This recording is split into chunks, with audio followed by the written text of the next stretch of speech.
Hello, everyone, and welcome to the 2Have 2Role podcast. My name is Oliver. On this show, Robin and myself are talking with Phill.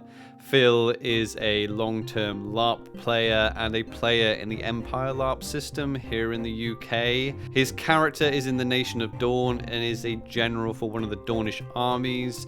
We talk about the military game and what it's like being a general and the other parts of the military game when it comes to the Empire LARP system. If you're watching this on YouTube, give us a thumbs up. If you are new here, please consider subscribing. It does help us out and also lets you know when a new episode is posted, and it's completely free. Also, if you're listening on your favorite audio platform, you can leave us a nice review. That's another free way to help us out. If you would like to get in contact with us, the details are in the episode description.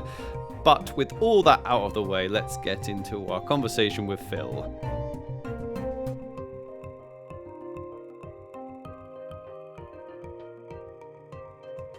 Hello, we have Phill here with us. Phill, how long have you been LARPing for?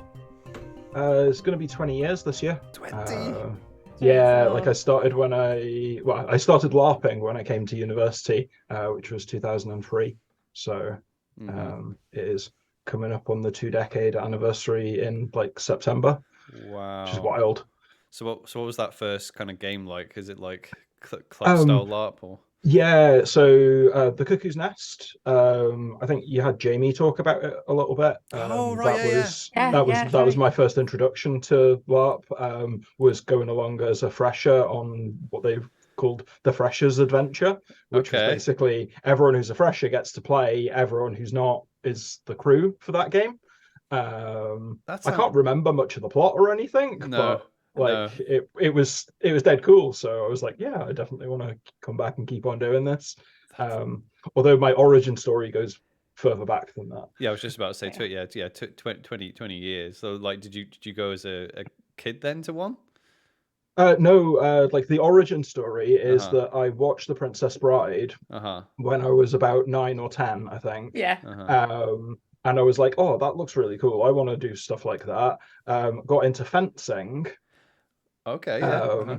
Like did fencing right throughout like secondary school and into college. Went to like under 18 nationals at various points and stuff like that. And then came along to university and was like, okay, I like sword fighting, and I joined the university fencing team. But then I also like went along to this LARP thing for the first time and was like, this is actually scratching that Princess Bride itch better than the fencing is. So like by the end of university, I wasn't really fencing that much, but I was absolutely doing LARP all the time. Yeah. So I think you're the first person who's fenced that we've spoken to, because I think so. Yeah. It's always a difficult one that when we talk about like LARP and combat, like there's a lot of skills that people have that go, oh yeah, you know, and it's like, how transferable are they all? Like fencing, did that help you in LARP combat at all? Or I found it really transferable because the fencing teaching that I went through was quite footwork focused. And footwork and distance control is absolutely one of the things that you can always transfer to LARP. Like the tough bit of it is that we're very rarely on a flat enough surface that it feels like fencing footwork. Yeah. But at the same time, you get taught to sort of like reach back with your back foot, check what your footing is like. So you end up needing to do it a little bit slower than if you're on a piste or something. But at the same time, it is transferable, and the number of people who get really annoyed at you when you've got such good control of distance that you're like, well, I'm gonna step back about 5 inches, and that means that you're gonna miss me by 2 inches with that swing that you're swinging at the moment. I guess you have to just account for, like, obviously in fencing, I'm assuming the swords are all a standardized length. And obviously I'm just like putting in my head as a thought experiment. I guess obviously you get used to being like, oh yeah, this opponent has a long reach, so you account for that. But then when you jump into like a LARP system like Empire, then you've got to account for like pole arms and huge, great swords. It gets trickier, yeah. Shields as well. Like a lot of it is just like being in good nick for it. Like I've not done serious LARP fighting for like 4 or 5 years, I think, at this point. Yeah. Because my knees started going and haven't really improved. So I've not been making the battlefield. I think I could probably throw down in a tourney, but that's because the glory square's just there.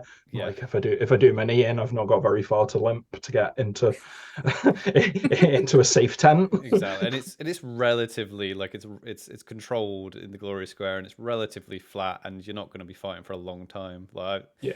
I think a lot of people with the adrenaline, like you go way beyond your limit when you're out on that battlefield. You're like running for like I can barely. I mean, most people, I imagine, after like 15 minutes of exercise should really call it at that. But then out on that battlefield, people are like going for like an hour and a half, 2 hours, running around uneven ground. It's the uneven ground more than anything that is the bit that just puts me off, because I know that if I roll my ankle, I'm not just gonna not be able to finish that fight, but I'm gonna have a bit of a rubbish time for most of the rest of the weekend having to limp around.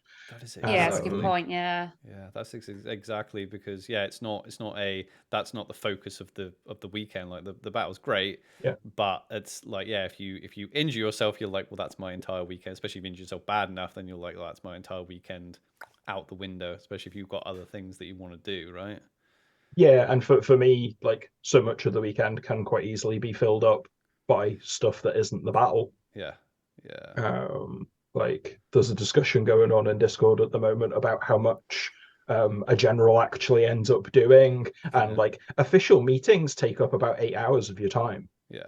And that's before you put in any of the battle related stuff. So a general who's doing battles, they've got 8 hours of official meetings, an hour, or at least an hour, I would say, on the night before the battle that you're fighting, that you're playing, and then like 2 hours at least you want to allow for each battle.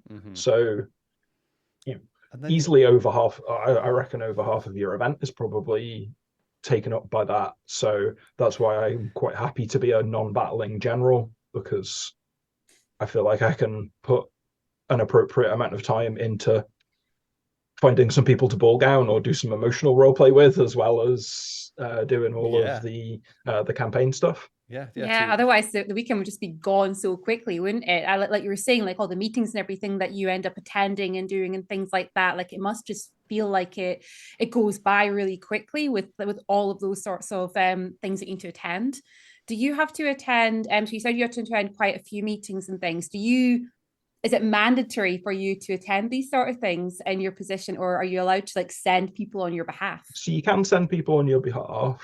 I would say that it is mandatory, largely because if you miss a couple, people notice. And if that gets back to the senators, you're not going to get voted in again.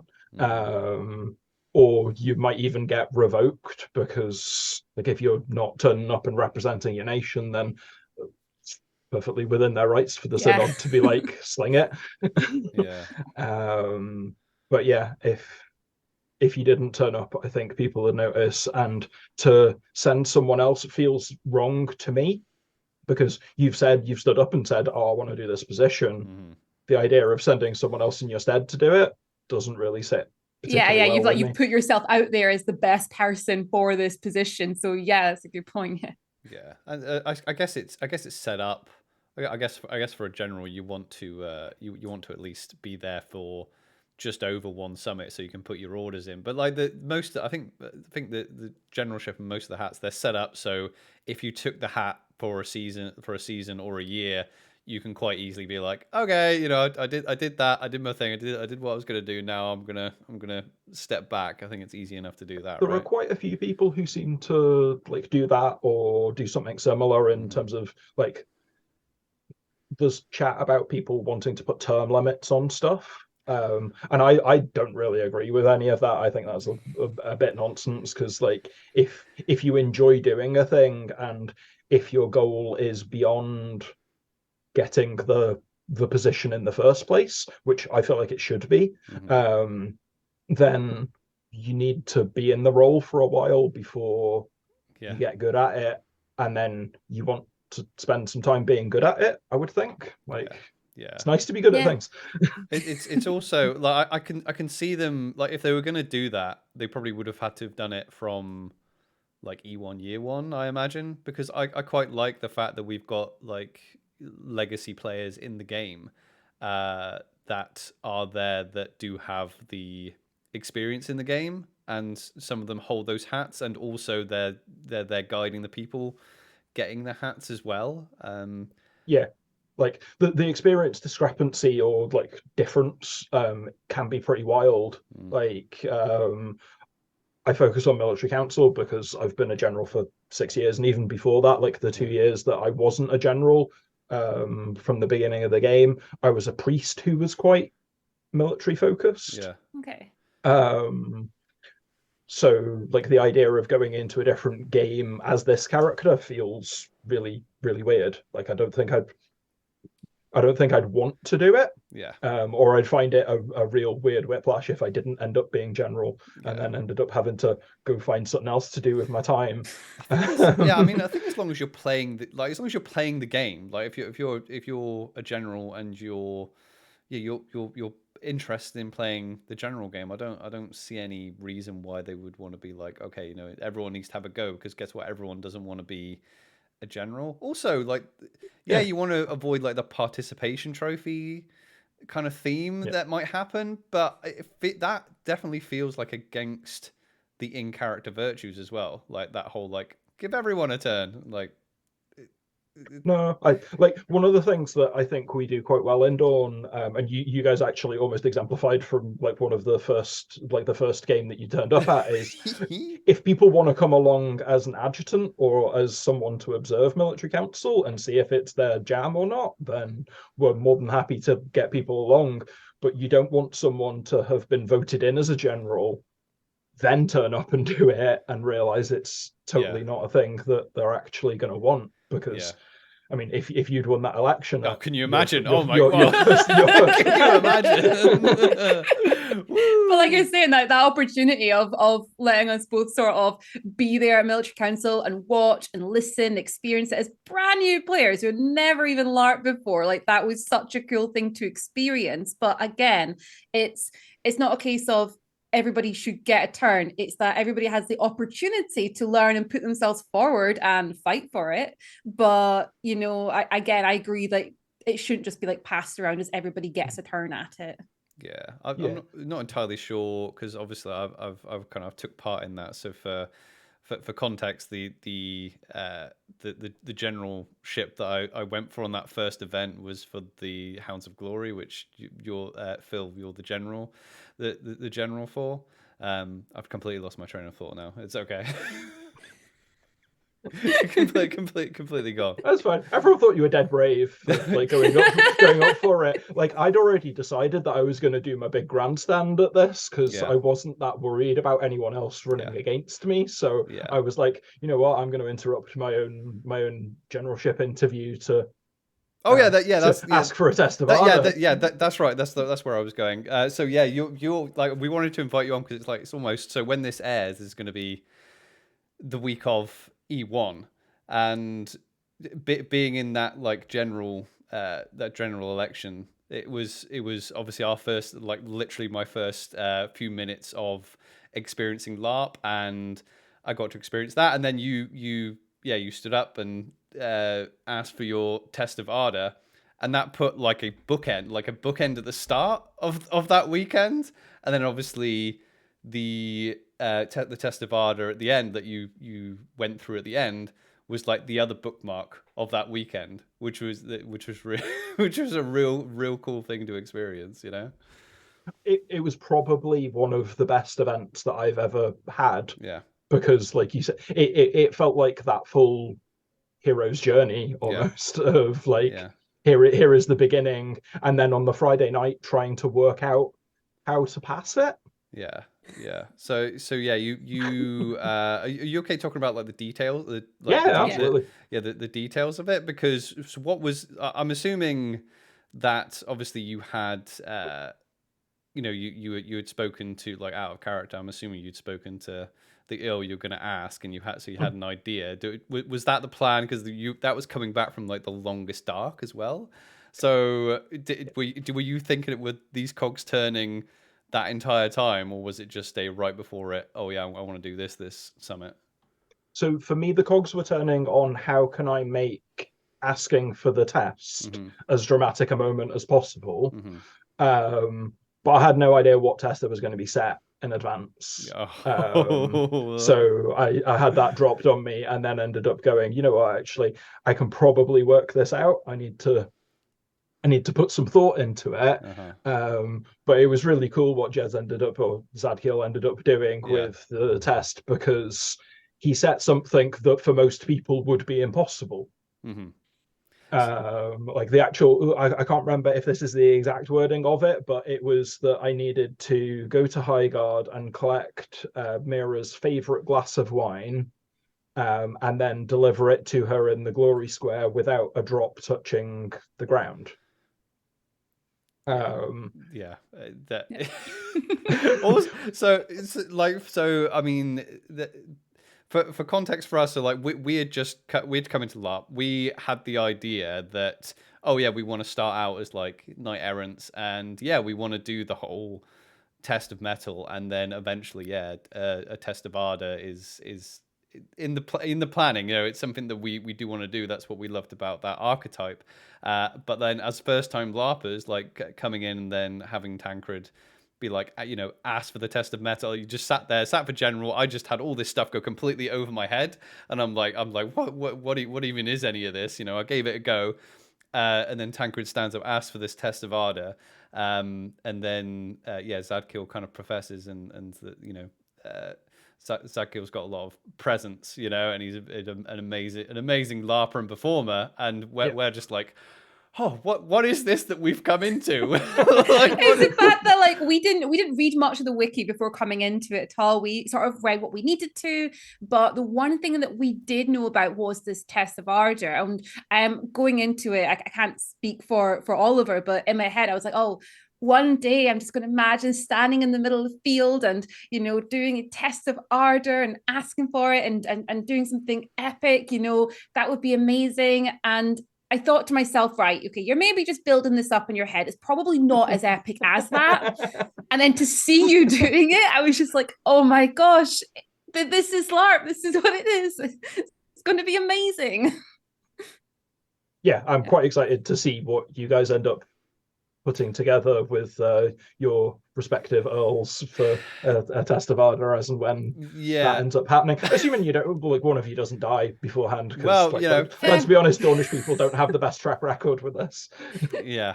Well, the thing is, if we die afterwards, that would be fine. I mean, I would be disappointed if we didn't get to do it. But you can't micromanage every single bit of your LARP game, because it's at its core like an improv game. But I mean, unless that's the other thing as well, is because we've gone like, oh, we want to be combat characters, so it's very difficult to go right, we're going to do loads of combat, but also be like, oh no, I want to like save myself, not die so I can do this thing in a year's time. Those two things don't really mix that well. But we're going to carry on. It's I don't have a backup character. Robin, you don't have a backup character, do you? No. Arno's gonna live forever, and she's gonna do all the battles and the skirmishes, and she's gonna be fine. Okay, she's gonna be fine. That's a good point, actually, Phil. Have you been playing Tancred the whole time you've been at Empire? Yeah, since year 1 E1. Oh my god. So there aren't that many of us, but I think I could probably point out like about half a dozen people in Dawn who are like have gone right the way through. Oh, that many in Dawn, really? About half a dozen. That. Yeah, I thought that was a high number. To be fair, I'm like, God, because it's not a game that people like hang on to their characters for very long, either with death or whatever, So and then you get some players that like to jump nation as well, right? Yeah, I think you have a bit of a split between the people who are like, I am good at doing the like drive it like you stole it type characters, who will end up lasting for 2 or 3 years as a maximum, and then they'll like roll in as something else because they come in either going, I'm going to be on all of the battles and all of the skirmishes and everything, or they come in going, oh, I know that I'm going to be interested in investigating this totally heretical virtue or something like that, and they know that they've got a limited amount of time. Like I've got a bunch of people who I'll recommend that you try and talk to because they're really good at that type of game. But I'm much more of I enjoy playing a character for a long time. Like I think I've only had like 1 or 2 character deaths across the whole time that I've been playing LARP. Because I like playing a character for a long time, and Empire really feels like a game where if you get a win against the system, you've really had to work for it and earn it. Like some of the stuff that we managed to pull off in the campaign over this past year has been amazing because I know that I'm actually fighting against Andy Raff and Matt Pennington and people like that as the people who are moving around the barbarian armies. Like it's not a computer game where it's programmed that I'm allowed to win or anything. It's if I've outwitted them as I have, then I've genuinely outwitted them. And I'd be really interested to like have a chat with Matt and Andy at some point about like how did everything go down backstage when we did things like the steel causeway and then trapping them by taking Lustry. Like is any of that something that they'd seen coming and they like not let happen, but they went, oh, it would be good for the story if this ends up happening? Or is this stuff where like they saw our orders and like Graham, who adjudicates the whole thing, did he like look at it and be like, ooh guys, you're screwed? I think when we spoke to him, he did a very good job of like, I mean, that's difficult because it's almost like because you're saying it's a human being, so it's a bit like when you're a DM at a D&D table. It's like your players might want to look behind the curtain, but they probably don't. They don't realize that they don't want to look behind the curtain because it might be like, oh, is that all it was? But yeah, when we spoke to Matt, he because I kind of asked him like, how do you deal with that? Are you just reactive, or he was like, well, we just like to. And I know a lot of like again D&D DMs that say this, and I've tried to do it before, but it only sometimes happens because I can't let it happen. Is put a problem in front of the players and don't come up with a solution. Just kind of sit back and see what happens, which is really difficult to do because, like you said, like there's no way, because they're human beings too. There's no way they're just like, oh crap, if they do this, then that could implode the whole game and it could go off the rails. And so I've got that in the D&D game that I'm running at the moment. Like I run a D&D game where I think I've got like 2 senators. Like up in Glasgow, we've got a ridiculous quotient of people who have got important hats and stuff. So like I think there's at least 2 people who are senators. Someone who's running for general next time, or at least 2 people actually, sorry, who are running for general next time, and someone who used to like proxy inquisitor and proxy gatekeeper and proxy cardinal, and they're all at level 16 now. So world changing stuff. So I like for the game that I'm running tonight, in fact, I've no idea how it is that they're going to solve the problem that's coming at them, because I've given them more than enough tools to do it. And I don't know what the solution is, but I know what's going to happen if they don't solve it. But that's what your job is as a DM, is to like know what it is that is going to happen if they don't intervene, and then work out what it is that does happen when they do intervene, because you can make it up on the fly. Yeah, I mean, if because what you want to achieve in like in that kind of D&D game is you want a good mix of outcomes throughout an entire campaign, i.e., you want them to have an encounter where they completely blast through it, and you're like, oh, I didn't expect them to blast through that, and they feel badass. You want them to have an encounter of the campaign where they get their ass kicked, and you want to have a few challenging ones. And if you keep micromanaging because that might be good for the story, or this might be too powerful, that they're not going to get that They're not going to get that range, you know. I mean, do you feel, because you've been playing the military kind of game long enough, does it feel like that's what's kind of happening, or does it feel like that they are very much like, no, the Empire can't have an easy time at all?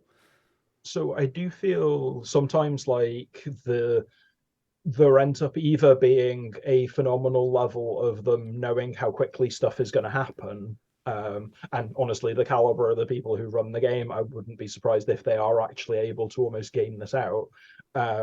With when it is that negotiations are due to happen, because the Grendel are due to come back and renegotiate at some point, like during this year. Like at event 2, I think they start the negotiations, and then if we've not got something in place by event 4, then we go back to war with the Grendel. Okay. That's happening just at a point at which I feel like we have turned the war against the two other sides that we're fighting at the moment. So if we can keep them off the table, that bodes really well for us being able to actually maybe finish a war for once. Be nice. It would be nice. I mean, that's a good point, because it's not really, it doesn't seem like a game, but I mean, like, obviously we're looking at it from coming in like new last year. Like, it doesn't seem like a game that it's like, oh, things get stale too quickly. You know, it doesn't feel like it's like, oh, we're still fighting this, because it feels like it's designed to be a slower paced game anyway, right? Yeah, like I've been generaling for 6 years, and I've, like, the Hounds of Glory have literally been almost to all corners of the map at this point. And like I'd be really interested to try and do a little tracing out on the map to like, be where it is that we have actually been. Because I think I took them over when we were still defending Semasuak from the Thule. Yeah, like it feels like there is always something that is going to change, and the way that I think that ends up happening is because they've got all of these other ways to intersect with each game. So like we might have a year where there isn't any magic that we're able to do on the armies. Like for the past while, we've not been able to use Knights of Glory, which until we weren't able to use it, we were using a lot. Which enhances an army, basically adds like the old version added 3,000 troops to the army for that season, which was wild because that could make an army nearly twice as strong as it was ordinarily. But then that got taken off us, so we've ended up having to work with the toolkit that we've had. And then we've had instances where the Synod have decided that they want to make things different for us. And I say different, I meant difficult, but different, yeah. But yeah, like all the love in the world to the Synod players. There are very, because I used to be one, but there are very few of them who I think have that much of a view on how it is that the campaign is going, beyond whether their little bit of the world is being threatened or not. Because you end up noticing that a lot of the armchair generaling ends up happening from whatever place is under threat. Right. So at the point, like Zenith obviously has been a big focus for this year. Unsurprisingly, a lot of Urzeni have a lot of opinions about how it is that the war had ended up happening, you know, like what was happening in the war. So like a lot more Urzeni now probably know how the mechanics of stuff works because they've done a bit of research on it because it was relevant to them. So I feel like it's quite good that PD have almost passed around who's the punching bag a little bit, so that everyone can have that moment of their particular bit is the bit that the barbarians are attacking right now. So, you know, I mean, need to make sure that they're... That's a good point, actually. Yeah, I hadn't even thought about that, because you can quite happily just like sit in Dawn and just be like, oh yeah, I'm from Astolat, I don't care. It's just I don't care about what's going on in the wider campaign. But I guess if you're making an Urzeni character, and it's just like, then everyone in your nation is just like, yeah, well, we're at the point of extermination at this point, and what's going to happen? That's a bit dramatic. They were never at that point. Almost. Almost. Oh dear. Yeah, no, it's something that I'm kind of struggling with in the minute is the fact that the military game is what interests me, but it feels huge. And I am trying, I'm trying to read through the Winds of War, get an idea as to what we're doing, why we're doing it, and so on. But honestly, it feels like it is absolutely massive. And I am definitely struggling with where I actually start on the research side of things within Dawn, particularly. I care about other places, obviously, but within Dawn, particularly, to actually get involved within the military game. So things like military council, I know happen, but there's one thing that I'm a little bit unsure on with military council, and is that is anyone allowed to kind of come to military council and watch and observe, or do you have to have sort of certain permissions to be able to come to military council, listening to what's happening and things like that? So it was a lot more locked down to begin with, but that's because to begin with it was in a much smaller tent. Like it was in a tent that was probably like a double garage tent. So it's like fairly big still, but once you sort of factor in the number of people who will want to come and have a look, it was really not as fit for purpose once the game started getting bigger.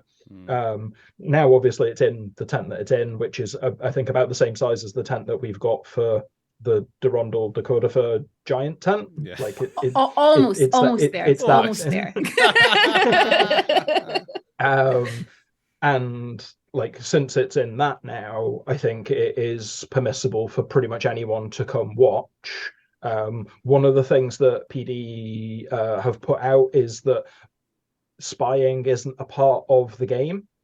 So they've sort of said we won't try and put people into Anvil who are like Druge in disguise, who are going to try and listen into military council. All right, I see. Okay, but that's to make it that it makes sense then for generals and other sort of decision makers to be inclusive and pull people in. Because if you were worried about the fact that there might be spies about, then I wouldn't be discussing what it is that's going on in any sort of open forum like that. I'd be probably trying to keep it to just the generals and deliberately have the meeting in a smaller tent. Because like at first, one of the reasons that I was a priest to begin with was because priests have a thing called right of witness, which means that they're allowed to say, you can't kick me out of this meeting because it's an official meeting. As long as you weren't speaking in it or like causing a disruption or anything, like you could always be there to listen. But I don't think that really applies as much to military council. To some extent as well, the system for who's an adjutant and who's part of a general's general staff has ended up getting a fair bit looser. Like I'm sure there are some generals who have like 3 or 4 different people who handle different things for them, whether they've got like the person who goes to get them a drink, whether they've got the person like who takes notes for them so that they can be switched on to the conversation and not necessarily having to write stuff down. Like there are a whole bunch of different jobs that exist within being in military council, and Dawn's in a sort of slightly, well, not unique position because the Marchers also have 4 generals, but because we've got 4 generals, we've quite often tried to make sure that we don't step on each other's toes as far as our specialist subjects. So Zoran has been the person who's been the battlefield general, and he quite often ends up being the one who does the force weighting numbers for us as well. So like he focuses on, I'm going to do the battle stuff, and I know that I can focus on the battle stuff because Phill and Dan will look at the campaign stuff, and I won't have to pay that much attention to the campaign stuff. They'll tell me where to go, and they'll steer me right unless I get told by some other general that I'm supposed to go somewhere else. And they make a convincing enough role play argument for why it is that he needs to go swanning off over to Semasoak to save the Winterfolk or whatever. And then like me and Dan, R.I.P. Garavane, always used to be well on top of where it is that we're moving in the campaign, and then trying to put forward the arguments for why it is that we think armies should go here or armies should go here, or like the grand strategy as it is. And then Orum's been sort of the newer edition, replacing Vincent at the beginning of the year, and they've been really good at actually sort of slotting into doing a bit of both while they find out what it is that they're better at. And because we've got 4 slots for generals, there's absolutely the allowance for being able to have people slot in and try and find their niche, rather than necessarily having to go, your niche is this, you must do this, because Orum's obviously done a phenomenal job leading one of the battles this year. They really did, like, such a presence on the field. And then they've also ended up being a really good contributor in the campaign, with what it is that they've ended up doing in helping retake Zenith. How do you get like you say, the force numbers? Like, how I still don't understand. Just explain to me. So again, how do you get this? Is one of those other bits of arcane maths that ends up happening in the military council. But basically, quite near the beginning of the event, it normally goes up on the wiki, and sometimes we get on the Friday that some of the numbers have changed by 1 or 2 points or something, where all of the different nations have a force weighting for what their weighting going through the Sentinel Gate is. So they just count, like, so meta, they just count everyone. No, they don't like. I think there is an algorithm involved in it, but I don't know all of what goes into the algorithm. Because there are some nations like the League and the Brass Coast who have quite big numbers, but don't necessarily have as many numbers that go through the Sentinel Gate. Whereas Dawn and the Imperial Orcs, for example, have a lot of people who go through the Sentinel Gate. So like most of the people who will book for one of those 2 nations are probably, you can count on probably going through. But these numbers might vary from like Wintermark being like 60 something, right the way down to the League. Once you take out all of the mercenaries who have sworn themselves to other people, I think at one point counted as 2 or 1. And it basically you then need to take all of these numbers and get them to add up to like somewhere between 80 and 90, basically. So that's to try and have it be even sides, because like the example there at E4 last year was that you had 7 nations adding up to 3 nations, because it was 3 quite big nations, and the 7 nations included a bunch of the smaller ones. But that sort of maths is stuff that that we've relied on Zoran doing, because he's able to do that fairly quickly in his head, and also the battle is going to be his thing. So if he goes, I really want this group to be with us on the battlefield, then he'll present a thing that's like, okay, so Dawn and Highguard and Navarre and whoever else are going to be on this, because I want Highguard's exorcists, I want Navarre's skirmishers, and then we're going to provide the sort of heavy clank. And it has to it has to be beneficial to have experience in the game in that way, because you'll literally have anecdotal experience of the type of play and the type of players that you have in each nation. Like if a brand new general in their first LARP came in and was like, oh yeah, who what nations am I going to send out where, and who's going to work well with who, they're probably not going to know as much. Well, that happened at the first one. Like the first the first battle was an absolute. Am I allowed to swear on this? Yeah, no, go for it. Yeah. It was an absolute clusterfuck, basically. Is that E1 year 1 or E1? Year 1 E1. Very first battle. Dawn took about I think like 60% casualties or something on the people who went through the Sentinel Gate, including some people who had just become senator because we'd voted in all of the new senators just the day before. But yeah, like that first battle was wild. That was back in the Wild West when when Venom didn't give you any bleed count at all. So, we were hearing about this. I'm like, that just sounds awful. Just dead straight away. So like, obviously you've got. So for people who don't know, you've got to pick two major conjunctions, right? Like for the weekend. So there's two battles, and obviously for like game mechanics purposes, like roughly half the people need to go out one day and half the people come out the other day. Like, so do you just have to out of character take that into account when you're doing this, or is there an in character rule that says, oh yeah, only so many? Well, that's what the force weightings are supposed to represent. Okay. So like Winter Mark might count as 60 because there's like 600 of them, for example, and then like the other ones like the Imperial Orcs might count as 10 because there's like maybe 100 of them. And it's supposed to broadly balance, and I think in most instances it does.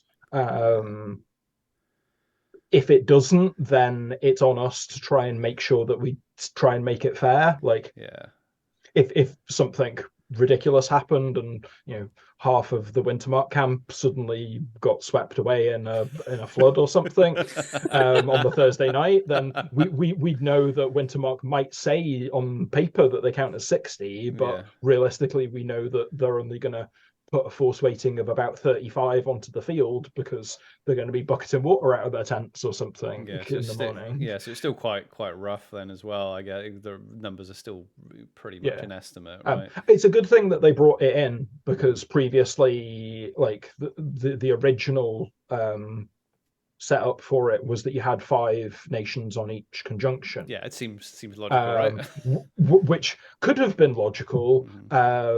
But there were instances where it was deliberately gamed. So there were instances where we would have gone, okay, so we're going to take Wintermark, Dawn, Navarre, the Marchers,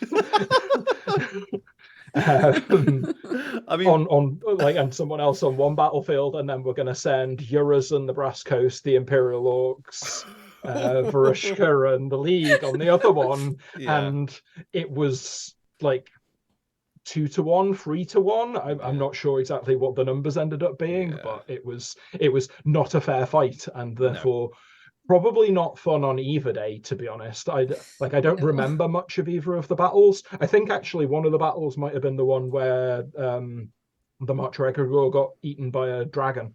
Because that was the one that we ended up sending nowhere near enough force on.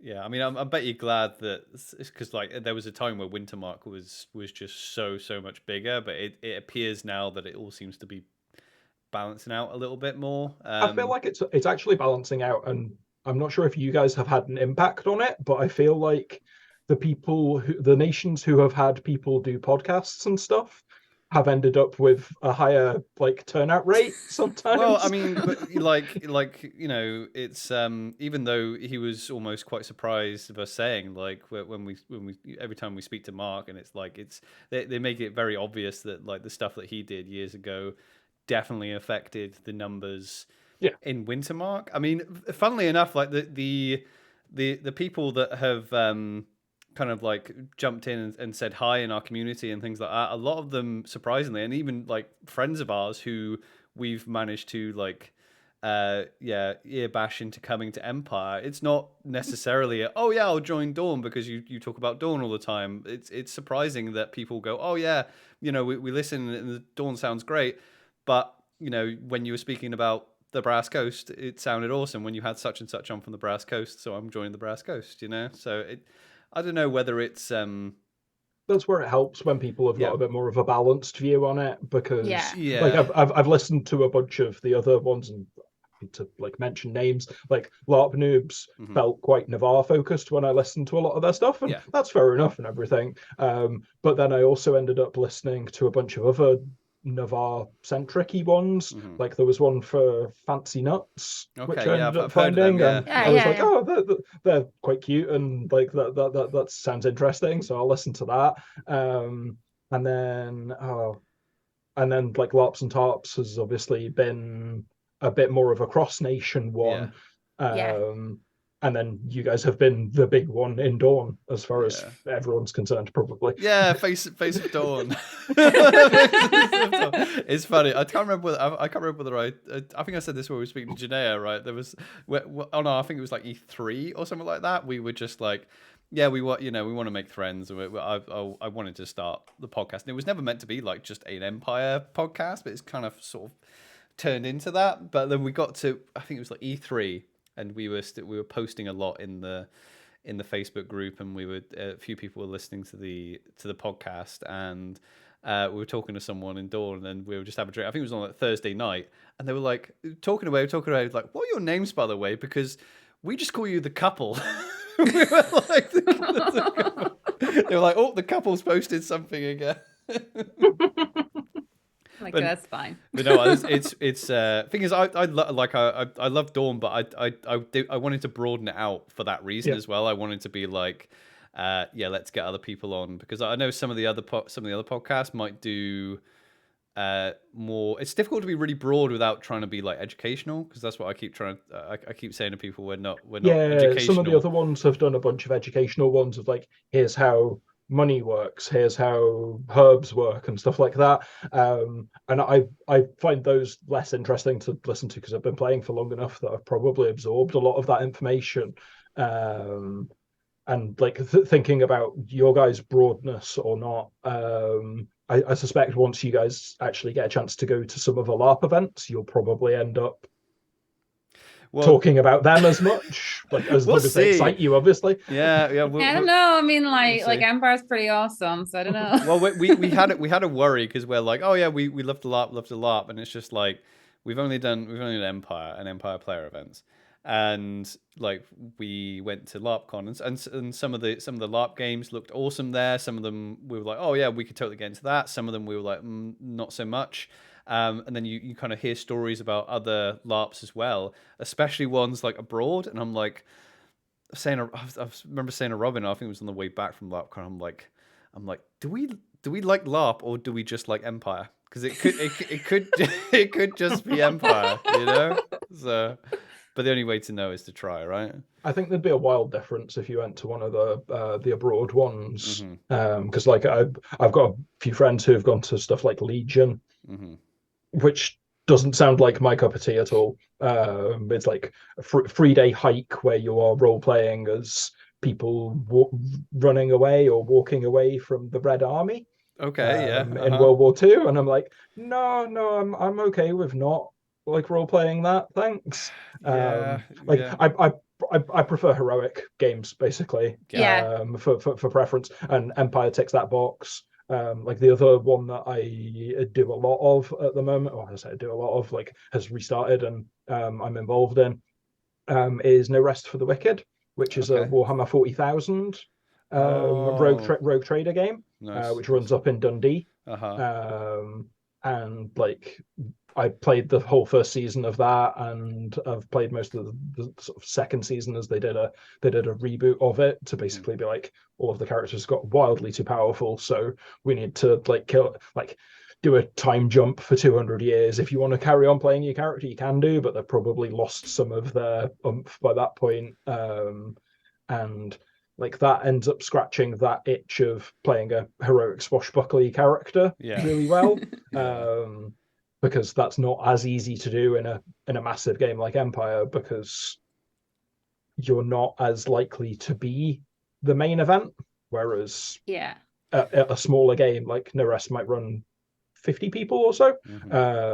Like you have much more chance of a bit of a plot being about you or focused on you, and you feel a bit more able to take up space.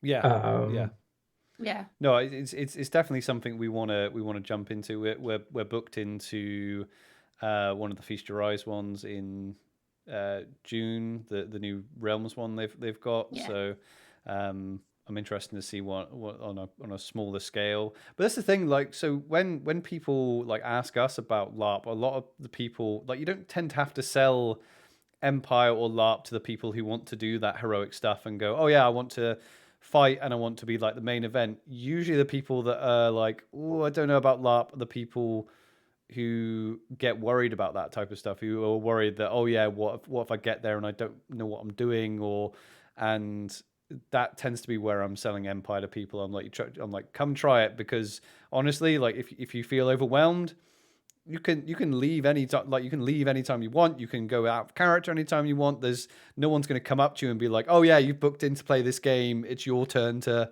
come and lead this army now. Let's go. Come on, you know.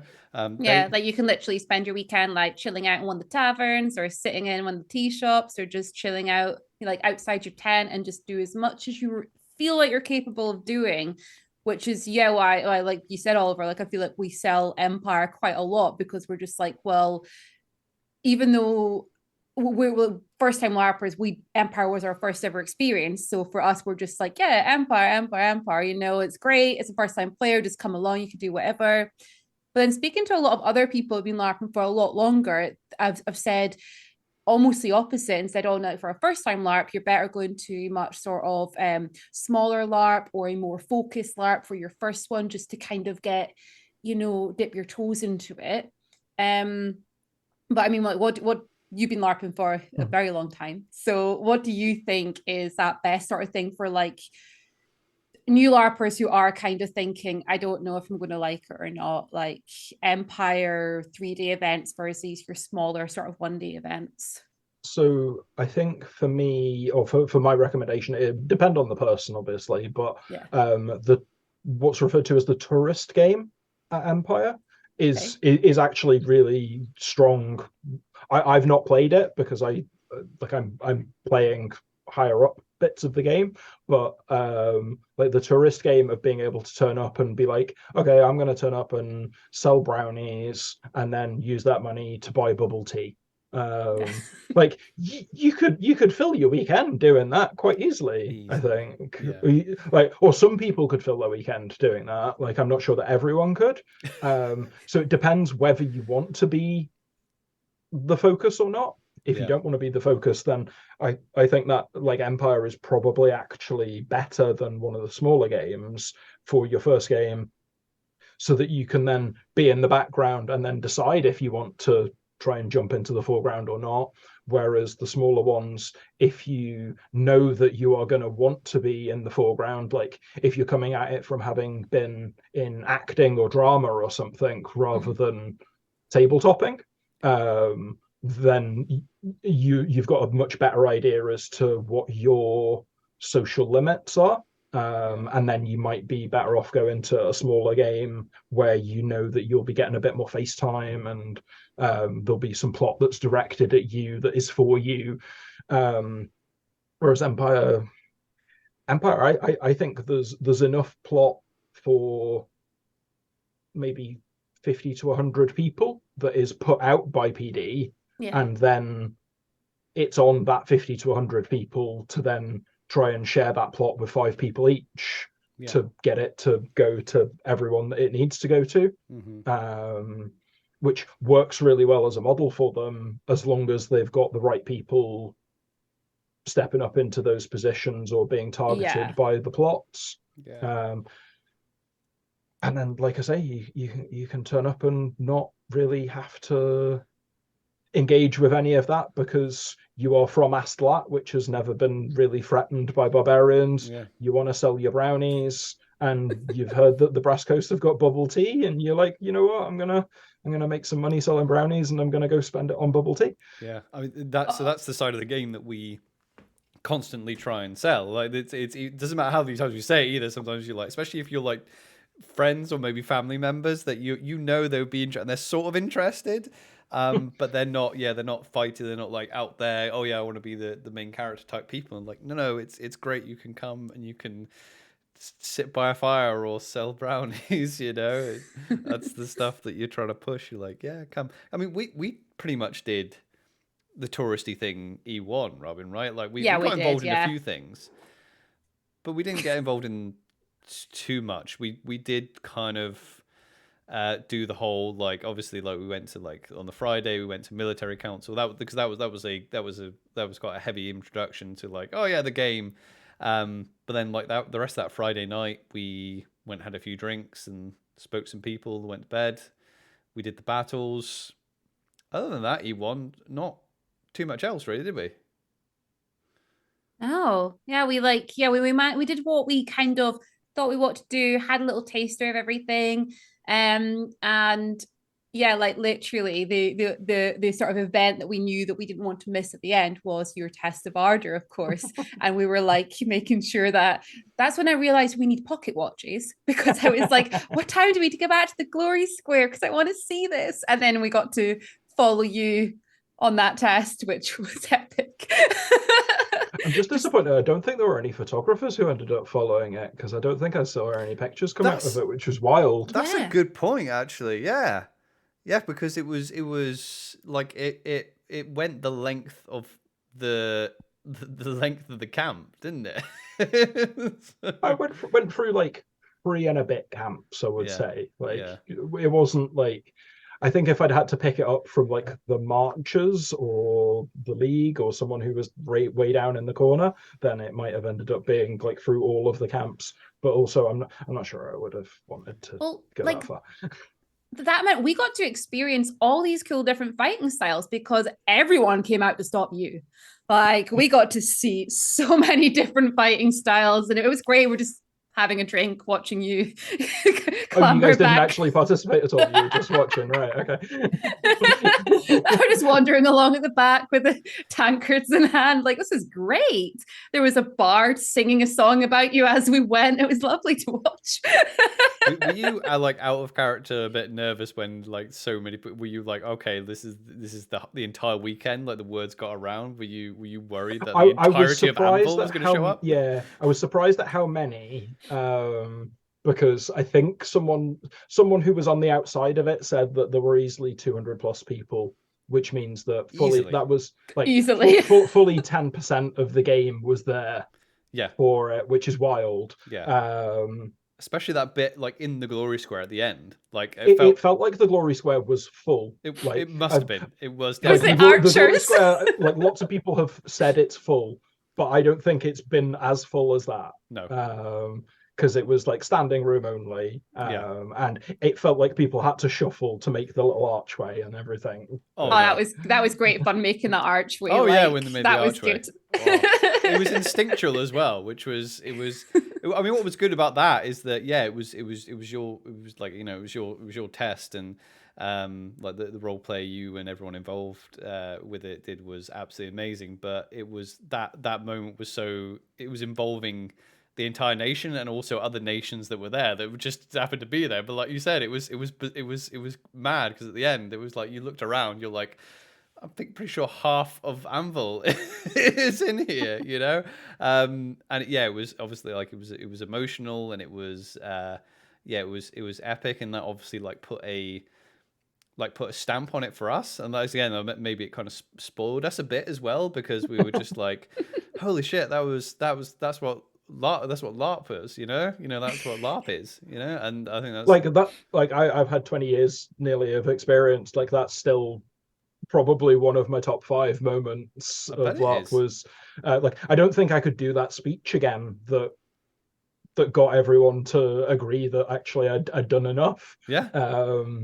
I can't remember what I said. I can remember some of the sentiment of it, but yeah. Well, Zadkiel was like he did a very good job of like keeping like control of like the narrative that was going on as well. It was very just like, because obviously it got to the point where there was 100 people waiting in the glory square to fight you.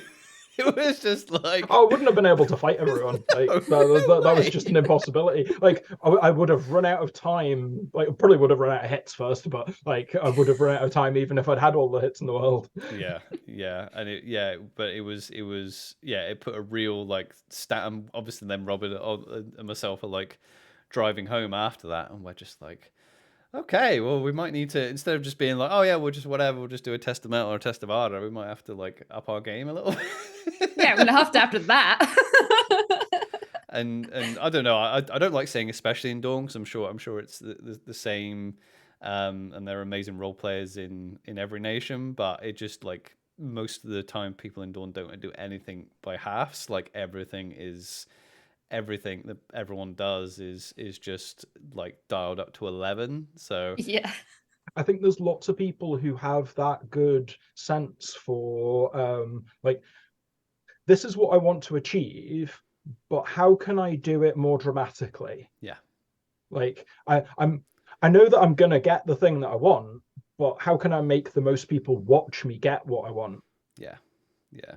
Well, that's the thing when it comes to like, especially like we were talking about like inclusivity with like hats and things like that earlier. You can, it's not, even though like when we describe it, like we're telling all our stories, we might make it seem like, oh yeah, you know, you have to do all this stuff and you have to stand in the middle of the glory square and do this, or you have to go around and make a fool of yourself in front of all the other nations. But if you want to be, you know, if you want to do something, you can just do it, you know, because people will support you doing it. You know, if someone wants to, yeah, be a noble, then other players will support you doing it, no matter how you want to do it.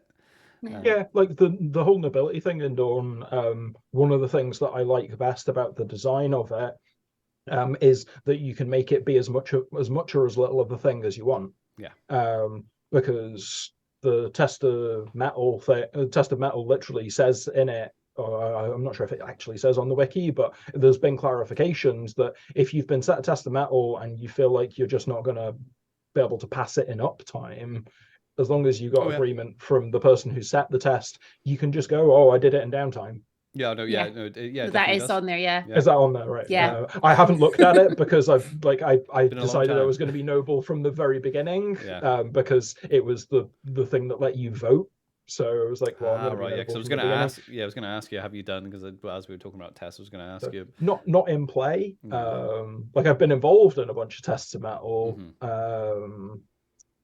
Like just a couple of weekends ago, actually, one of my friends, Sally, whose character died at Event 4, she came in as a new character, swapping over to House Dakota, and she passed her test of metal at a player event that we'd all gone to. Oh, nice. And the number of people from other nations who like came over and like watched it and were like either horrified or like slightly sickened by her describing how like she passed the test of metal by sacrificing most of her lance to take the objective in Lustry. So because I'd basically said, oh, I quite like the idea of like no matter the cost, meaning no matter the cost.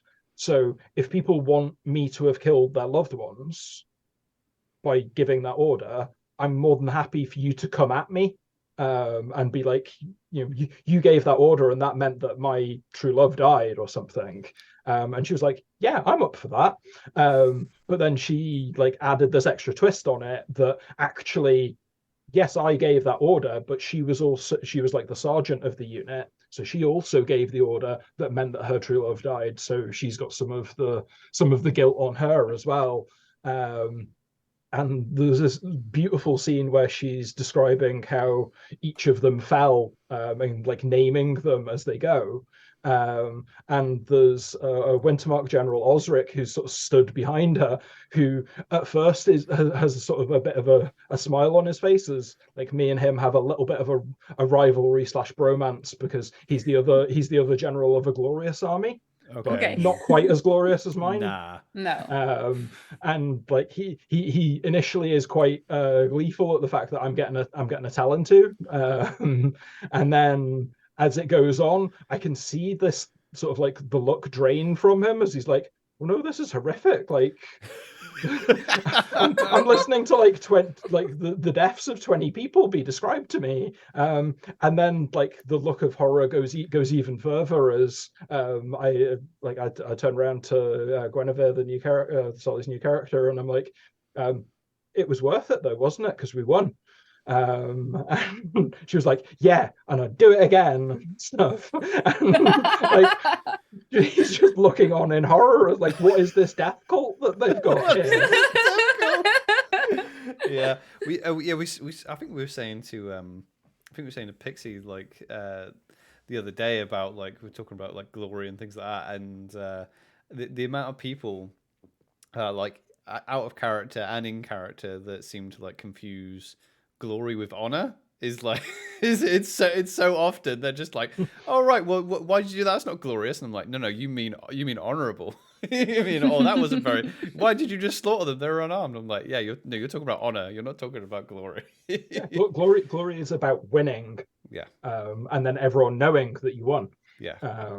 So it's not the same as honor in any way, shape, or form. Like there's tons of glory in actually being infamous as a terrible villain because people have heard of you. Well, this is it. So yeah, because the main one you get, and some people know what they're doing, like in character. But yeah, in character and out of character, like if you're like, oh yeah, the skirmish was fucked basically, and we just ran out, and they're like, oh, that's not very glorious. I'm like, well, it wouldn't have been glorious to die, would it? where would just for no reason, you're talking about honor. That it was not very honorable to run away, but yeah, glorious. Yeah, we're back recording. So yeah, we're just talking about winds of fortune, winds of war. You did a great thing the other day where you did was it 5 minute? 5 minute? Yeah, well, it was just under 5 minutes, but my plan was to try and do it within 5 minutes. 5 minute rundown of the winds of war. Please tell me you're going to do that again, because every single time, please. Yeah, probably. Like I've had a lot of good feedback from it, so I'm quite tempted to. I'm also tempted to do a bit more of an in-depth one on the Barons, because I felt like I had 5 minutes, but I was like, okay, I feel like I talked about a bunch of other places, and then I had like a minute and a half on the Barons, but that's because that was literally the only place that we were actually fighting. Because the wiki's tough. Like the wiki's tough. That's the thing. I've been playing a year, and some of the Winds of Fortune came out. A lot of it isn't really applicable to me anyway, because it was the magic stuff. But yeah, in general, sometimes you're like you read through it, and you're like, you have to have a lot of kind of knowledge, like background knowledge, to even understand half of what's going on. I mean, some people can. I'm saying I'm generalizing. Some people can be like, oh yeah, some people just dive into the wiki and they're all about it. But yes, sometimes I read the Winds of War, and I kind of know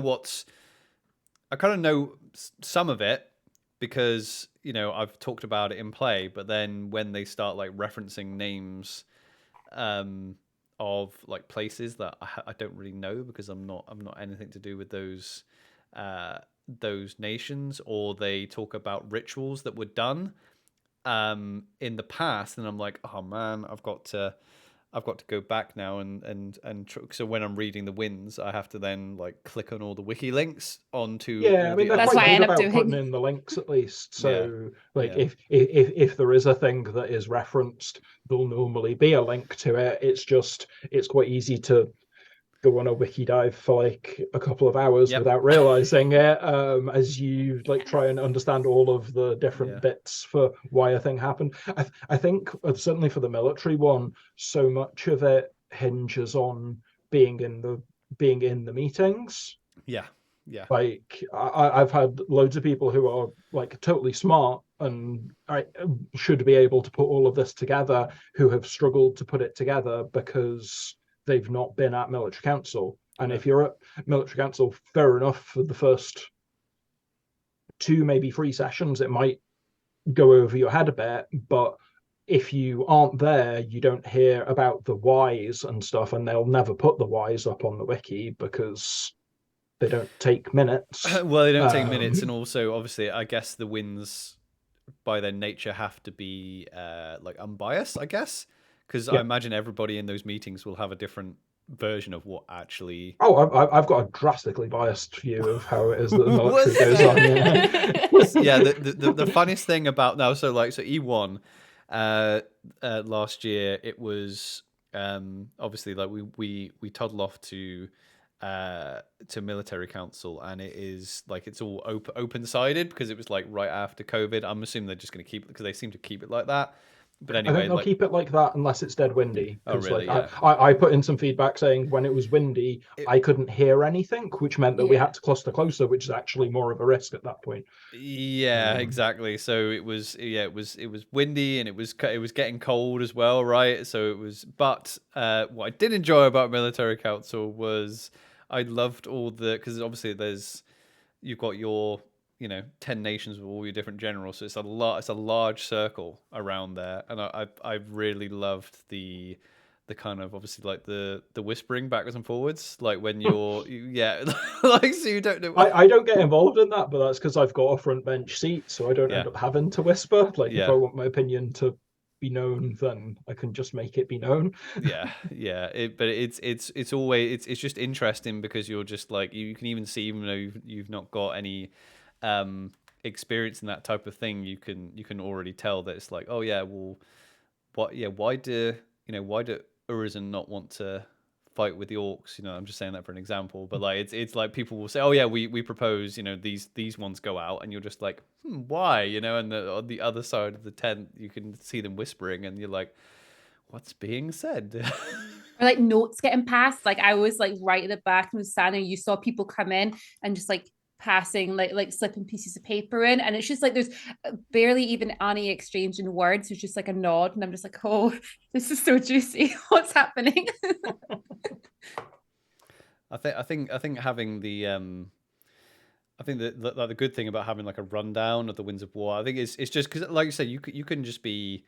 It doesn't matter. You don't have to play the game and know any of that stuff. I think it's probably just Robin and myself. We're terrible at keeping up the wins and keeping up with the campaign, and problem is we're like getting involved in game that we should really know what's going on.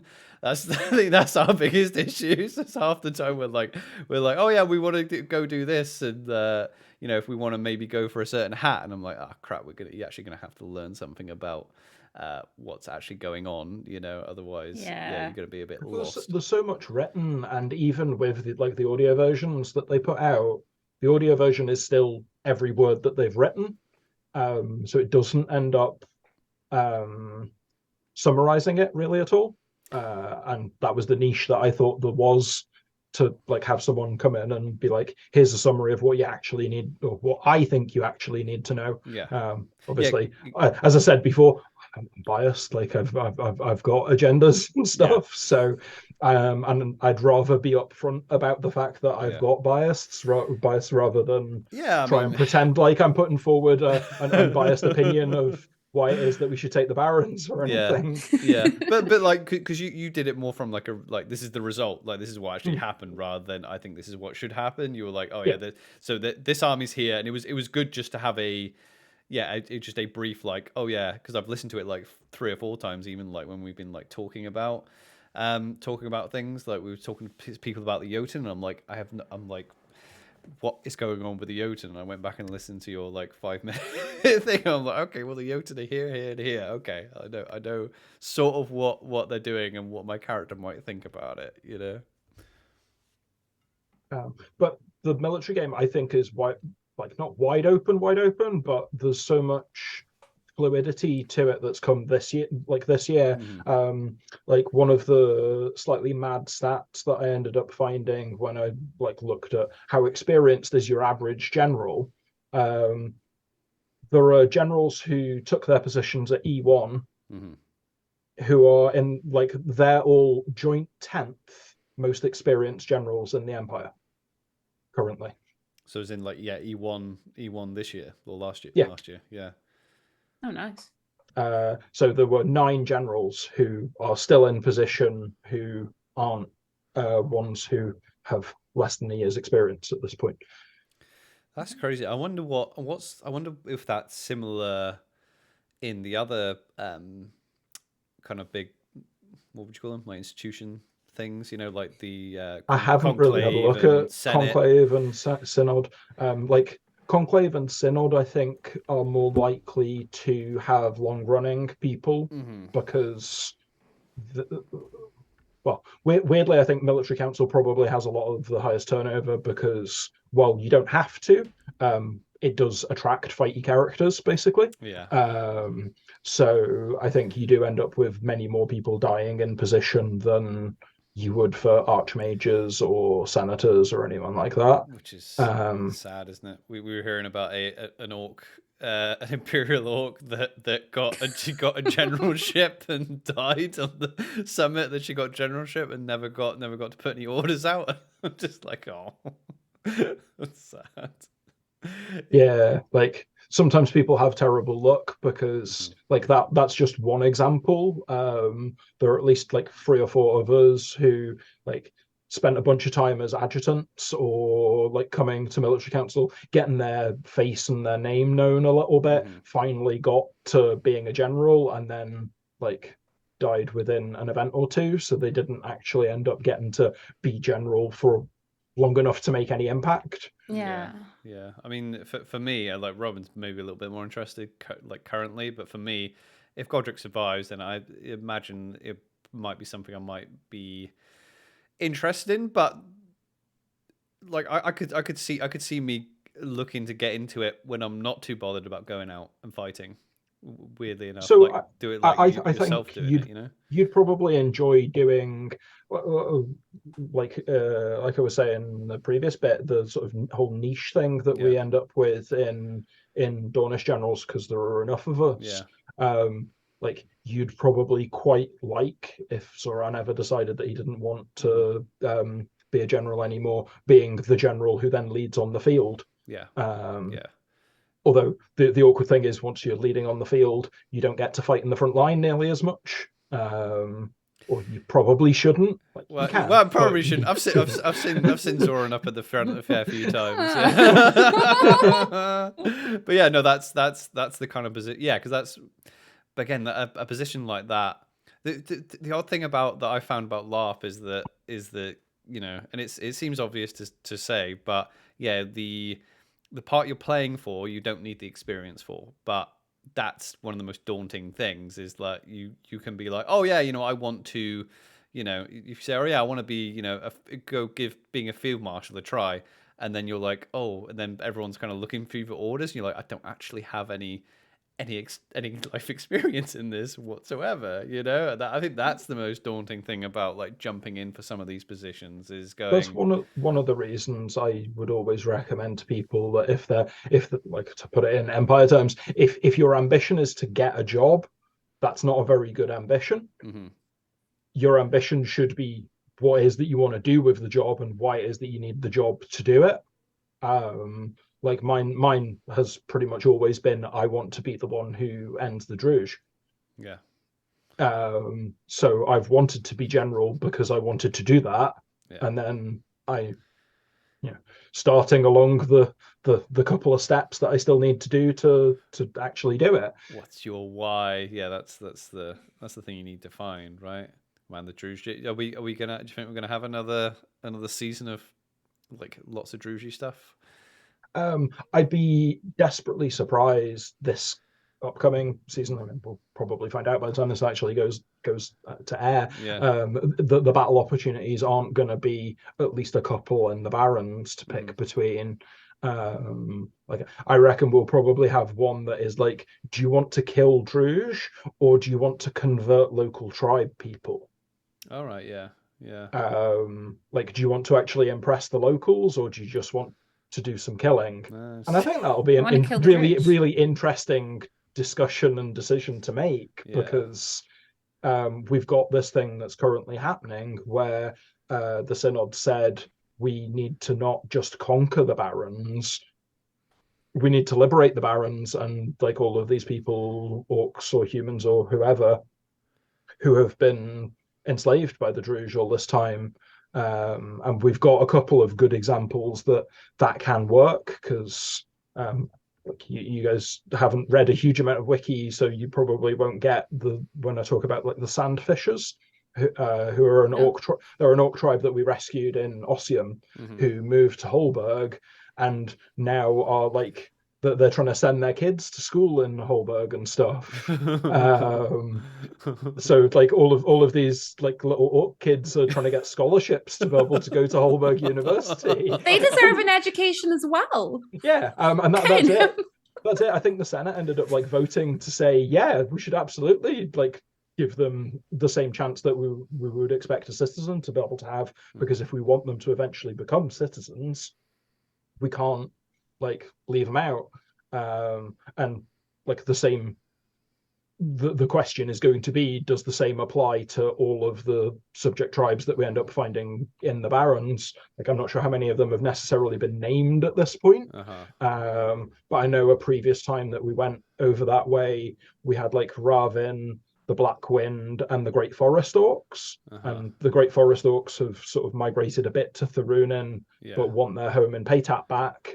The Black Wind have actually ended up like chucking back in with the Druge.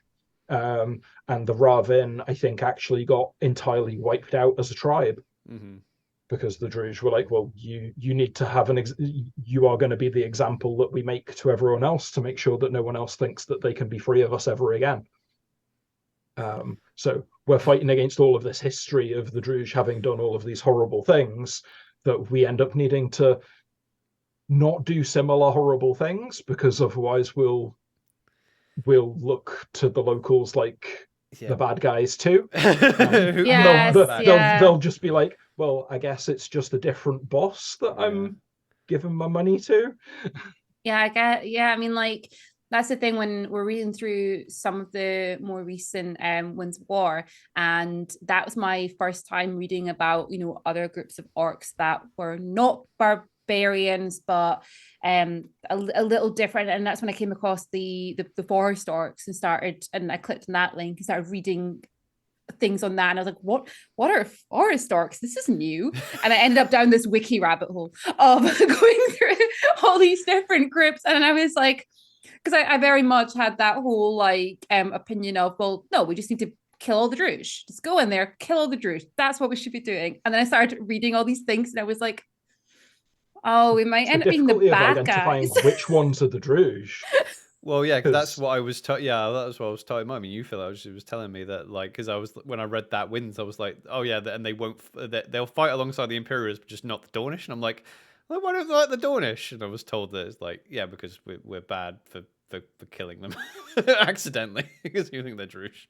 Yeah, there was an unfortunate diplomatic faux pas where some Navari, I think, agreed with the Great Forest Orcs that them and the other local tribes would be able to take over Dawnguard in exchange for the Great Forest Orcs leading one of the Navar armies safely through Braceliand.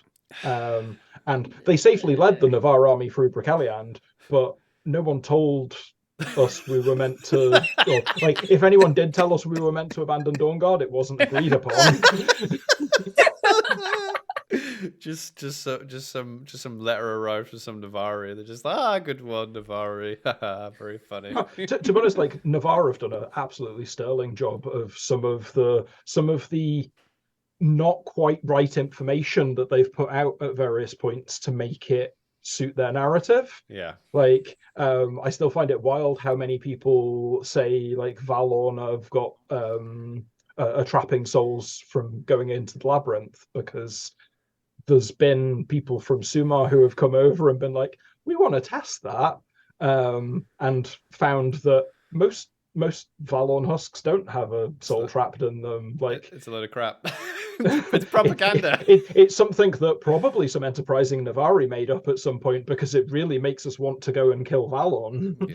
Yeah. I that's what I love about the game, is that you have all these nations will have like these like mortal enemies, and it kind of like pulls the Empire in all these different directions, because it would make the game. I can imagine it would make the game quite unstable if we just had one enemy and they're over there, and then the Druge and the whole Empire just wanted to go and just steamroll them. I guess it would just be, it wouldn't be anywhere near as interesting. Do you like have do you have that thing where, because your character's like, I want to kill the Druge, do you have that thing where you're like, you want it to happen, but you also don't want it to happen, because then you'll be like, what do I Oh do now? no, I've got layers and layers of annihilating the Druge. Like killing their armies isn't even the final step. Well, you're gonna go into all their cities and just burn all their libraries or whatever. I mean, It's basically they'll read. the final end game is that I want their name erased because glory tells us that if your name is remembered, then it means that you've done something. Whereas if I can get the name Druge erased from history, and they're just known as there's some barbarians who used to exist to the east, then I'm not even giving them the courtesy of like their name being remembered, which is to me like the biggest thing that I can do to be mean to them. And it'll probably like have all sorts of weird spiritual knock-on effects, because if all of their ancestors get forgotten, then their ancestors probably won't be able to talk to anyone across the Howling Abyss. That's oh no, and then you're gonna upset some Imperial Orcs. You're gonna upset some Imperial Orcs. The thing, but the Druge are quite like you were talking about. Oh yeah, we want to be better than the last boss. I mean, but the Druge are quite nasty though, right? I mean, they're quite an easy one to convince people to eradicate, I imagine. I've certainly found so. Like it ends up being fairly straightforward to be like, look, these guys are bad guys. I think the same can be said of all of the different neighboring orcs that we've got. It's just different people will be the ones making that argument. Yeah, okay. Because Navarre are obviously not treated as people by the Jotun. Oh, really? Because the Jotun despise the Navarre so much that they've eradicated them, even like down to civilians. They don't give them the choice or anything. I didn't even know that. I didn't know that. I'm sitting here going, I mean, the Jotun don't seem that bad, do they? Oh, sorry.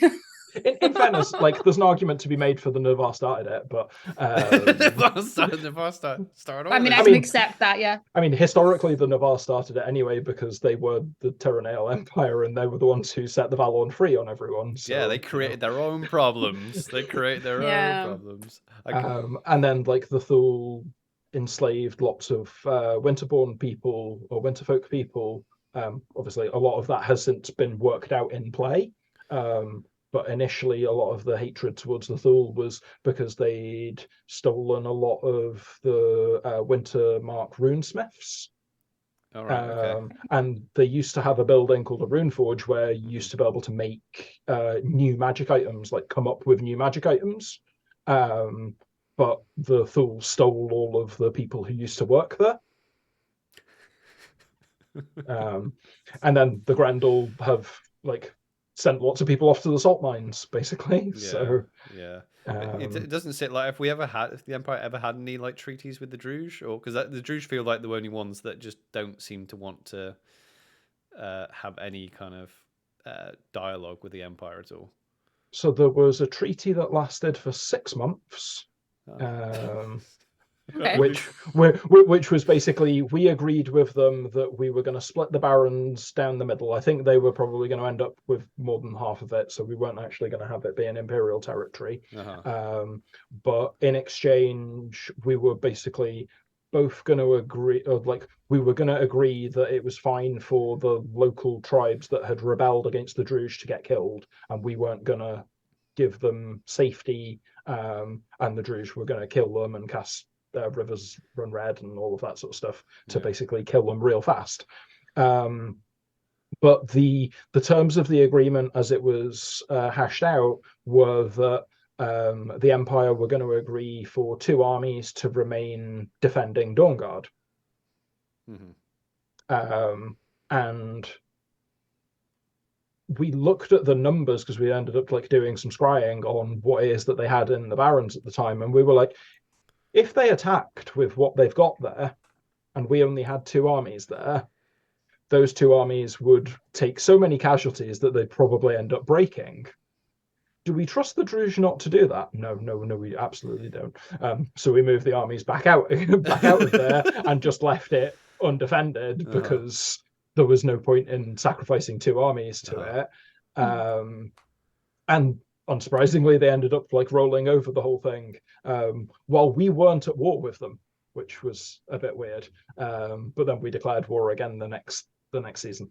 Yeah, I mean the game does sound like a bit like a Total War game. You know, it does sound like you get the faction. You know, you have all the different factions, and you kind of can predict kind of what they're going to do. And then if you, like you were saying, with the focus on certain areas, like when you're playing like Total War, there's like the bit that's under threat is the bit you keep concentrating on, and then you forget that you've got people starving over here, and you're just like put all the resources into there. What's like the do you guys have like a spreadsheet that you can kind of look at or something between all the generals to figure out what's going on in downtime so you don't forget where all the armies are? So most of us keep a spreadsheet, but you can't have a spreadsheet in a field. So you end up needing to work out how to do it in a way that suits the way that your mental arithmetic can handle. So I'll routinely have at least one book where I've got the names of all of the armies, what their locations, and I'll prep this before I go to an event. And then the other thing that I'll tend to do is try and pace out from where an army is currently, what active war fronts can they reach? Because there's not that much point in me trying to convince a general from Wintermark that their army should come over and fight in the Barrens, because they can't get there. So I come up with a list of, here are all of the armies that could make it to Semisuak or Leafhaven or Bregisland or the Barrens or Zenith. And then I end up going, okay, if we got all of them to go here, what would the result be? Or what do we think the result would be? If we only get 3 of them to go there, what would the result be? And try and do some just quick maths, because you're never going to be able to get it accurately, because we don't know what the enemy are going to do until the results come out. But you can at least work on what's a worst case scenario. Like, one of the ones that I'm working on at the moment is like, what if the Druge put all of their armies into the Barrens and try and defend it? How many armies do we actually need to be able to still win? And the good news is that if we put everything in, they can't oppose us with enough to stop us. But that requires me to convince everyone to put in. It's such a fascinating game. Also really meta. It's like you have to do simulation games of a simulation game to be like. I mean, I'm glad that it actually has an actual mechanic behind it, because I think it would be the most frustrating thing in the world if we'd gone, okay, we know that we can get this amount in, and then PD just turned around and went, well, no, it's not going to fit with the story that we want, so you're not going to win. That's a good distinction to make, actually. So because it's an actual game mechanic. So you're playing a game, like you said, there's game designers behind it, there's mathematics behind it, basically, and it's not just it's plot writing, because, like you say, if we're like, oh yeah, we want the Druge to win, or we want the Druge in this area, or the Druge are going to do this. So no matter how much resources the Empire puts into it, they're just not gonna win. Like you say, it'd be bloody frustrating otherwise. Yeah. How much time do you have, like, to put your orders in after the event? So no, you put your orders in at the event. You put your orders in at the event. Yeah, so at the last military council, so the one that runs from like 1 o'clock until timeout, that one, we do all of the final, I'd say voting, but strictly speaking, we don't have to vote, but we tend to vote to try and come up with at least a unified plan on what it is that we're doing. And then there's sheets of paper that you have to fill in while you're in the field with what are your orders, and they get taken away by the civil service to be distributed to armies. Realistically, they get handed to the people who do the actual generating of the results. But it ends up sometimes being a little bit wild, because you're there in that last hour, probably really knackered, possibly sleep deprived and a bit dehydrated. trying to come up with something that's going to sound cool when it goes on the wiki. Because I was going to ask you that, because obviously, like, some of the stuff there looks like awesome. So for people who don't know, like, so it'll come out on the wiki with the orders of like where the armies are going. Then it'll have a little like fluff text piece from all of you generals, and like, oh yeah, and you'll say a little piece. That's literally what we've written in the field. That's what you've just come up with there. Yeah. Because some of them are really good. It's like some people are fabulous at writing them. Like some people write off that like that's not the thing that their skill lies in. And they just write, I want to go here and this is what I'm going to do. Most people put in a bit of effort at least. But there's a skill to it, and like the highborn armies at the moment have this special order, which means that if what they write there matters, because it helps determine what winds of fortune happen. Okay. So like this last downtime in Zenith, like both of the highborn that stayed in Zenith wrote orders to say that they're trying to make sure that the Druj are fully driven out, to the point of trying to root out all of the towers, or all of like the miasma pillars and stuff that they've set in. So that's one of the reasons that the Zenith opportunity has ways to root out miasma pillars and all of this sort of stuff, because that's what the generals chose to write about.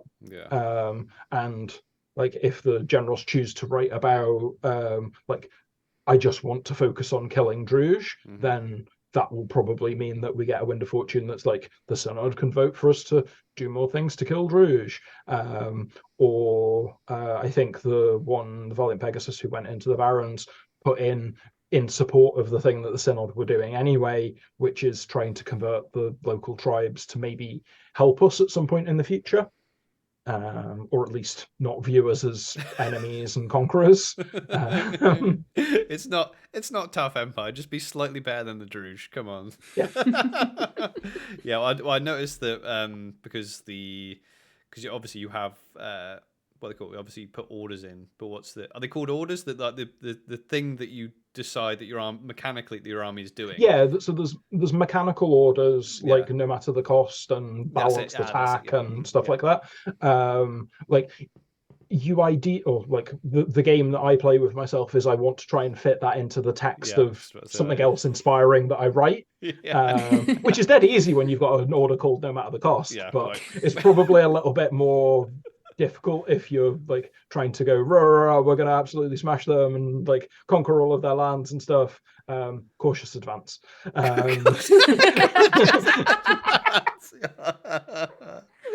That must be like, but I'm assuming you kind of have to make your own decisions on those, because I imagine in that meeting you're not going to all decide, or do you? Like exactly. So the ideal flow for that meeting is that there ends up being all of the postscript after the battle. Like names get taken of who it is that's fallen in the battle, or at least numbers. Like often you can't end up actually getting names because that takes too long, because the field marshal needs to go away and address the Senate. And then after that we flip to talking about who's going where. And normally by that point in the weekend, we've got like 3 or 4 plans, if that. So we're trying to vote between these 3 or 4 plans as to which one it is that we think is the one that we're going to agree to. If you can get the plan agreed to with half an hour to spare or something, then at that point we'll try and split into our sort of regional groups. And then have everyone who's fighting in Zenith come together to like talk about what orders we're putting in. Everyone who's going to Semisuak come together and talk about what orders we're putting in, so that we can try and have a bit of a joined up where it is that we're going. Because one of the other things that we're supposed to do, but is sometimes a bit hit and miss, or sometimes only a couple of people in the area actually do it, is we're supposed to give what regions we're attacking. So like each territory is split into between 5 to 11 regions. Okay. And what order you conquer them in can make a difference. Because some of them have got fortifications in, or some of them have got forests in, some of them might have a boar's resource or something like that. So if you conquer that territory that's got a boar's resource, then you are both taking it onto our side and denying it to the enemy. Yeah. Or okay, right, is that kind of what happened with Zenith last time? Because obviously in the winds, it was obviously described as there was like a straight through the middle kind of cut off thing going on. So in that case, you're just like, we're aiming for the middle of the territory. So Zenith was a slightly weird one in that I think it started being looked at as early as Event 1 last year. Yeah. That we looked at the map of Zenith on the wiki and on any of these maps and noticed that there was only one region that actually bordered onto the Druge homeland, and that we could reach that region without actually going through all of the ones that the Druge had in Zenith. So what we ended up doing was leave the Druge with 2 regions that they controlled, but no way home. Nice. And that basically led to the slightly weird the situation that they were in E4, where they were desperate because they were like, well, we either have to rely on our scumbag friends back in Druge lands coming and saving us, fat chance of that happening, or we need to try and make our own way out. So that's why they ended up making their own way out, or trying to make their own way out, because if they hadn't, then we would have slowly whittled down their numbers while also leaving them nowhere to retreat to. Or like the only places they could have retreated to would have been like into Grendel lands, or like into this other place that just seems to be full of fortifications and some weird neutral force. Yeah. So they were in like a bit of a more unique situation then, compared to their previous sort of interactions with them. Yeah, and basically trying to spot those unique interactions is one of the most fun bits of the military game. Like going back to what we did in spring, I think it was, where we did the Steel Causeway through the Barrens. Like, we were never going to conquer the entire Barrens because it's 11 regions. That's a year's worth of work, basically. But there were 2 regions that if we took both of those, we could connect Holberg and Thurunin, and that then meant that we were able to move armies up and down. And also weirdly split off a bunch. Like, there's 3 regions in the Barrens that have been split off from the rest of the Druge land for a while, and I don't know if we're going to get anything weird out of that at some point in the future. One of the things that I try and do is try and do something that means that there's an opportunity for PD to write something interesting. Yeah. Because then they're possibly going to. Whereas if what you do is just slam armies against armies, there's not that much excitement. Yeah, exactly. Yeah, there's a limited amount of excitement that can happen in that. Whereas... I guess that you're giving the plot team something to be like, oh yeah, they took over this, whatever, like you were saying about like a ball seat or something like that. That gives players more options. So do you think, because the one thing about like the Barons is that like coming in as a new player last year, you kind of and reading the Dawn Brief, you like instantly learn about the Barons, and it's like, oh, I want to take the Barons, and then you hear about, oh, the Dornish, they want to get things done, they want to be glorious, and then the entire year everyone's like, oh yeah, the Barons, and you're like, oh, are we going to get it done? So I'd like, Phill, are we actually going to get it done, do you think? Tell us now, are we going to do it? It's certainly my intention to try and get it done.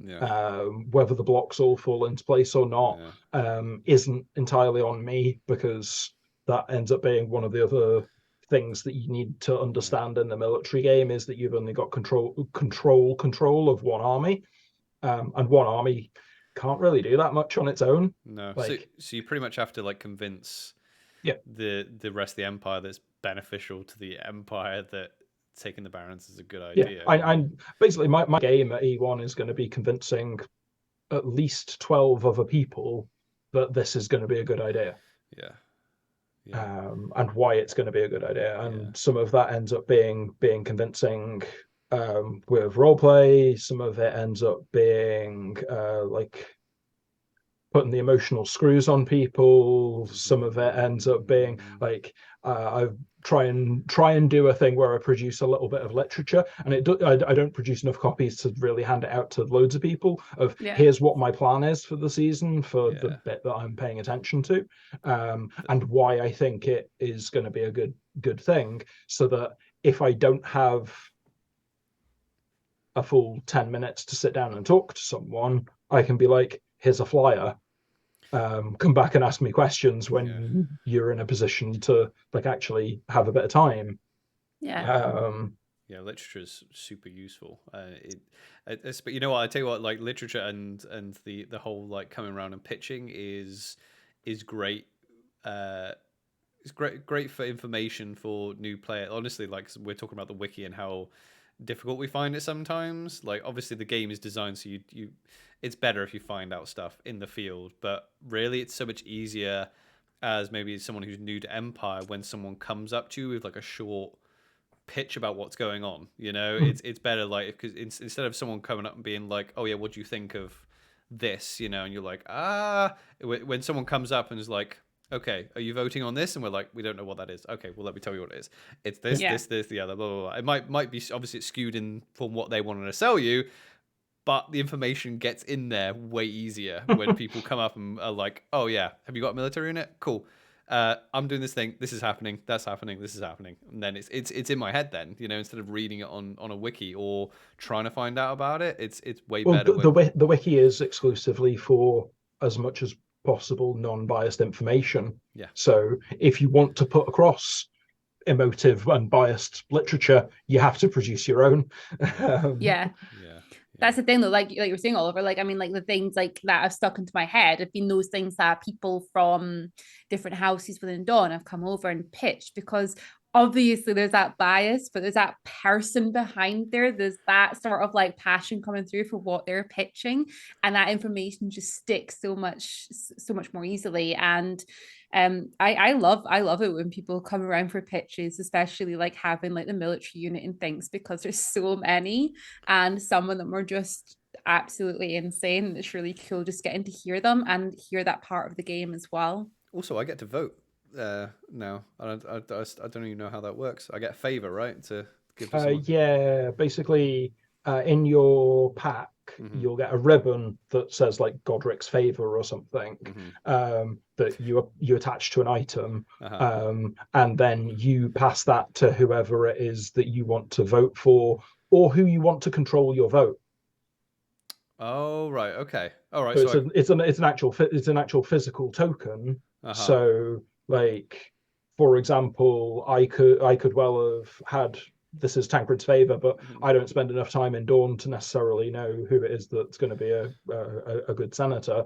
So I might have turned around to my wife and been like, I'm just going to give you my favor, so you've got 2 votes functionally for whoever it is that you think should be senator, because I'm not going to be here when the pitches happen because it clashes with military council. Yeah, exactly. Like that. That's pretty cool. Yeah. So could I technically like give it to like my seneschal or something like that, like a Yo-folk, and just be like, I don't care, just.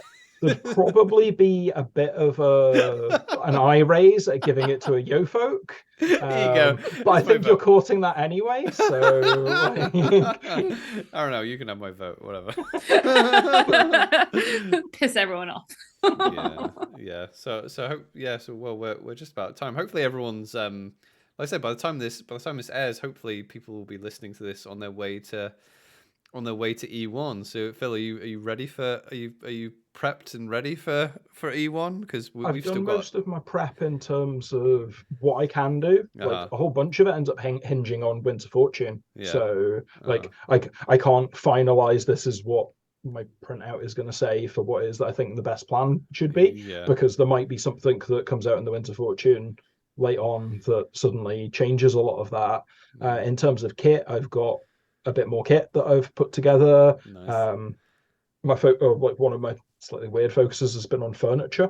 Like I got a couple of black folding chairs, because I had plain wooden folding chairs, but they got mixed in with everyone else's plain wooden folding chairs because like loads of people have them.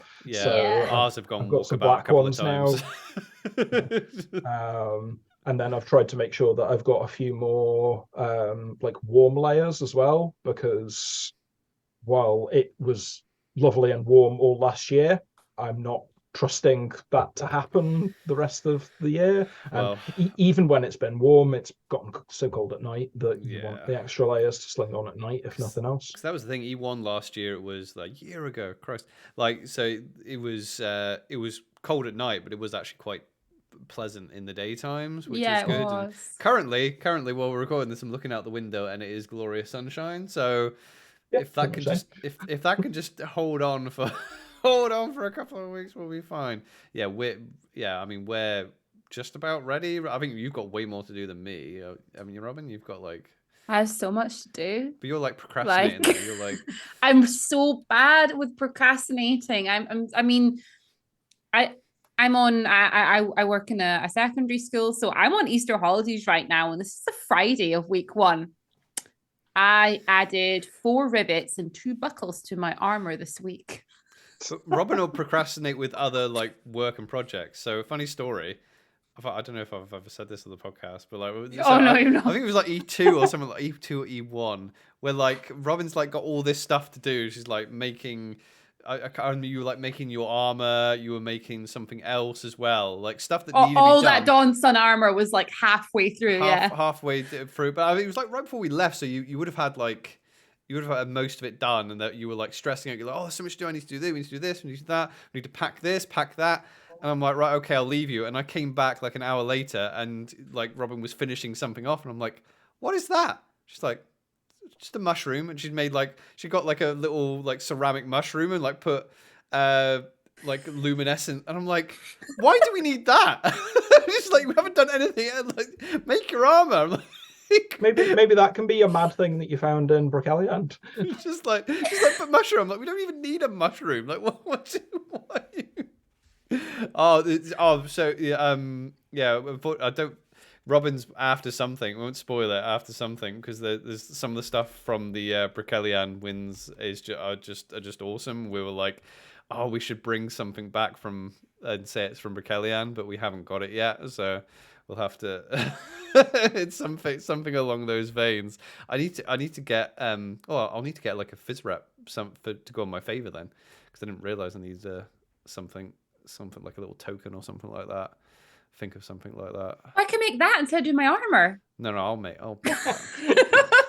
Yeah, like I think the thing that I've ended up using for the past while has been, there's a guy who does like resin casts of the army symbols.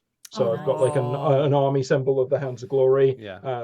That's got a little like hook, like a little eyelet thing on it. So I can just tie the ribbon through the eyelet, and then do you get handed around. Do you get it back? I'm assuming, do you get it back, or is it just? I assume so. Like, I'm not sure how often my vote actually ends up getting used, and like I'd largely hand it back to the same people anyway, so it's not that much of a thing. Exactly. So you can tell I'm a great noble rather than just learning about this now, like a week before. I just wanted to swan around and act important. That's all. Anyway, we're at time. Thank you very much, Phill, for coming on. Good being on. Oh man, I'm looking forward to. I mean, it's a couple of weeks, but as this airs, we'll be almost there. So we'll see you all at Anvil, and we'll say goodbye to the podcast. See you soon. Bye. Bye everyone.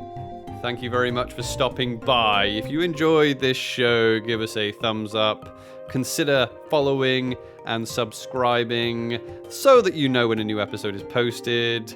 Until the new episode is posted, you can go and check out some of our other episodes that we have made. If you have any questions concerning LARP, Empire LARP, the military game within LARP, you can leave us a comment down below. Or if you just want to say hey and let us know you made it to the end of this episode. Until the next time, though, we love you and stay safe.